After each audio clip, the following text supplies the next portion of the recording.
Protokol 7, batasan pertama kehidupan, hukum yang diciptakan mikroba. Ketika organisme kompleks mulai muncul, mereka tidak hidup dalam dunia bebas. Mereka hidup dalam dunia yang sudah memiliki batasan yang tidak dibuat oleh manusia, tidak dibuat oleh makhluk besar, tetapi dibuat oleh mikroba jauh sebelum makhluk pertama membuka mata. Setiap bentuk kehidupan yang muncul setelah mikroba harus tunduk pada hukum biologis yang ditetapkan oleh miliaran tahun eksperimen mikroba.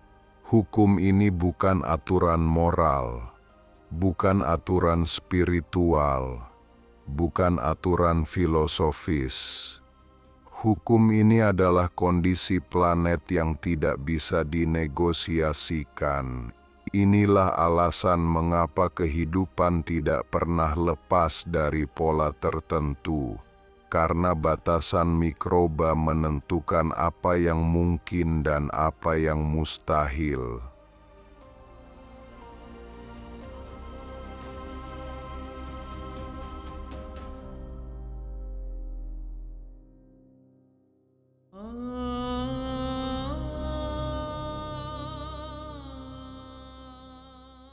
Hukum energi, tak ada kehidupan di luar batasan metabolisme mikroba.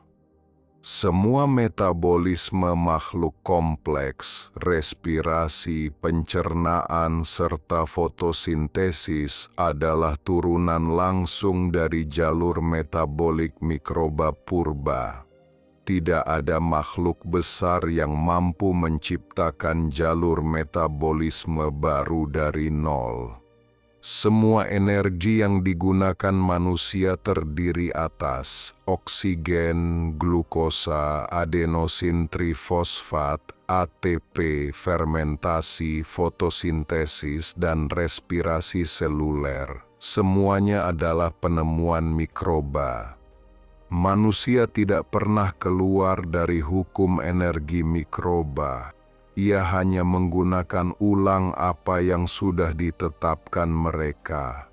Tanpa jalur energi mikroba, tidak ada kehidupan kompleks. Tanpa mitokondria dari mikroba, tubuh besar tidak mungkin bisa hidup. Tanpa fotosintesis yang dilakukan mikroba, bumi tidak memiliki sumber tenaga untuk ekosistem. Mikroba adalah penentu batas energi maksimum kehidupan. Hukum kimia, tak ada kehidupan yang bisa menentang batasan komposisi bumi.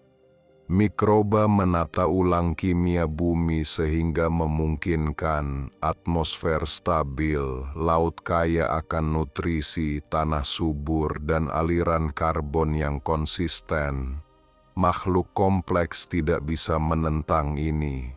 Semua tumbuhan, hewan, manusia, jamur, dan ekosistem hanya bisa hidup dalam kimia yang telah ditentukan mikroba.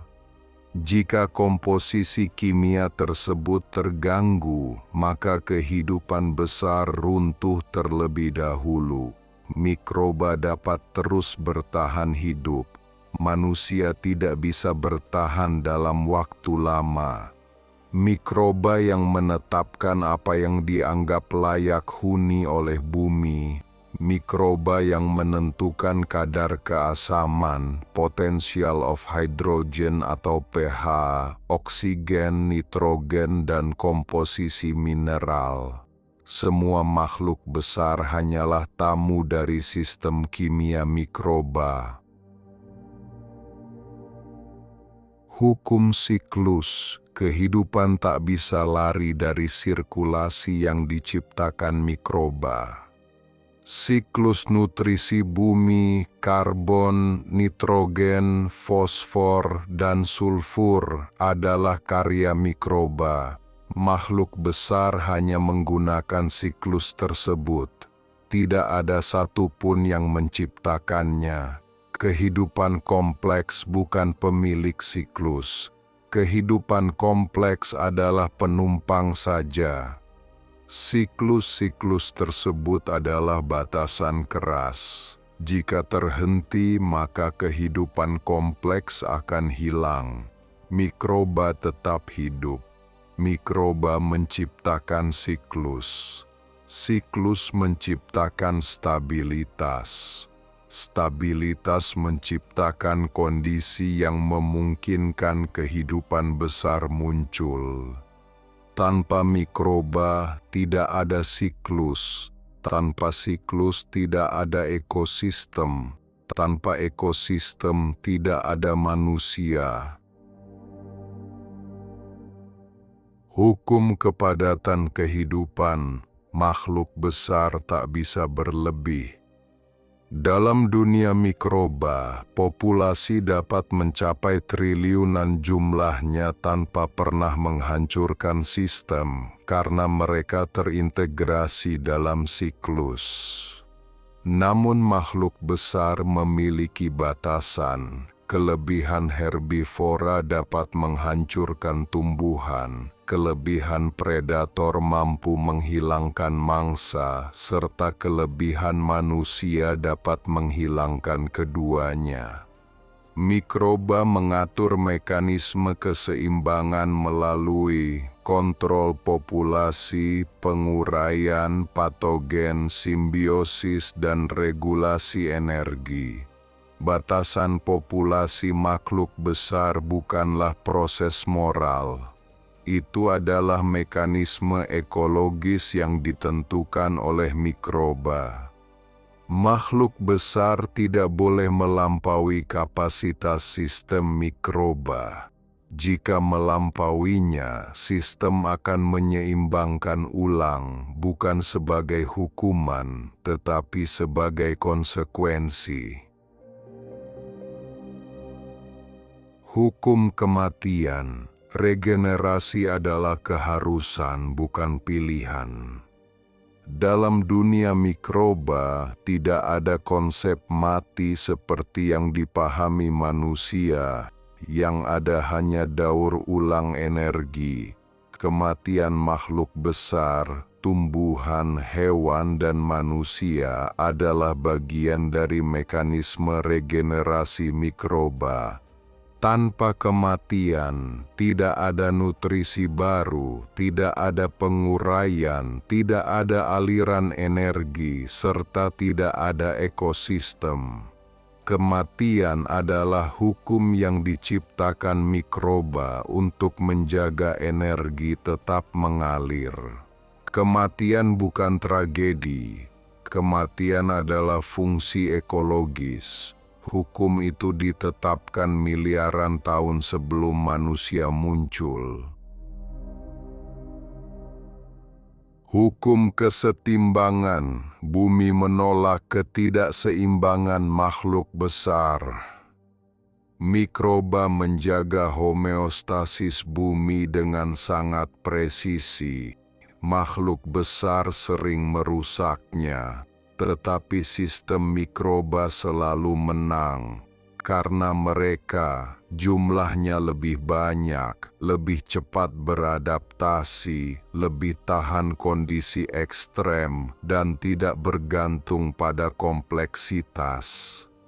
Jika makhluk besar menciptakan ketidakseimbangan yang terlalu besar, sistem akan dipulihkan oleh mekanisme mikroba, wabah penyakit, perubahan kimia, penguraian massal, pemusnahan selektif, dan restrukturisasi ekologi. Bumi tidak membalas, bumi hanya menyeimbangkannya. Yang menjalankan proses ini bukan alam dalam pengertian manusia, tetapi mikroba. Hukum pertama kehidupan. Sebelum manusia membuat hukum, sebelum agama membuat aturan, sebelum filsafat membuat konsep, mikroba sudah menetapkan hukum kehidupan yang tidak bisa diubah lagi. Hukum tersebut adalah hukum energi, hukum kimia, hukum siklus, dan hukum kepadatan. Dua jenis hukum lainnya yakni hukum regenerasi serta hukum kesetimbangan. Semua hukum yang manusia buat hanyalah interpretasi kecil dari hukum mikroba yang jauh lebih tua dan jauh lebih ketat. Inilah alasan mengapa kitab The Quorum, Hukum, harus dimulai dengan pembongkaran ilusi manusia, karena manusia hidup di dalam hukum yang tidak pernah diciptakan.